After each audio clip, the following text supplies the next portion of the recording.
Hi guys, welcome to a new iteration of Mamemeister's High Score Kerfuffle. First of all, thanks to Alan for letting me take this over. I think most of you could tell that Alan was struggling to find the time to run this, so I offered to take it over, which he kindly accepted. For those of you that haven't seen this feature before, it's a weekly high score challenge and just a bit of fun. Every Tuesday, I'll post a new video featuring an old arcade game for everyone to play, and I'll review the scores from the previous week. 2 weeks ago, Alan chose Tiger Heli. My first impression of this was that the movement was a little bit slow, but I quickly adapted and quite enjoyed it. The slow pace means that you need to be a bit more deliberate with both movement and shooting. The challenge certainly ramps up as you progress, and this is me playing in the background. Okay, so on to the scores. What I've done is create a spreadsheet on Google Sheets for which there's a link in the comments. I've collated this week's results, all of the previous games, and created an overall leaderboard. So let's take a look. Here's the spreadsheet that I've created. Google Sheets runs in a browser, so everyone should be able to access it, and I've made the link read-only so no one can edit it. Each game and the overall leaderboard appears as different pages at the bottom here, and we're looking at the new results for Tiger Heli.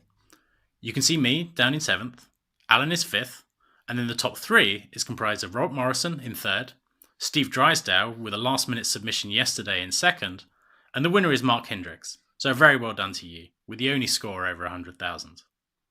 Regarding an overall leaderboard, what I've done is apply the same scoring as Formula 1, which I feel rewards the victor but tapers down nicely. I've applied this to all the games we've played so far to create an overall leaderboard.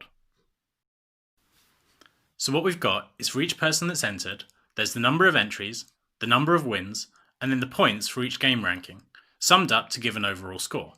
A blank cell represents not competing that week. So, the top 3. We've got Colin Jones in 3rd, who's competed all but the first week.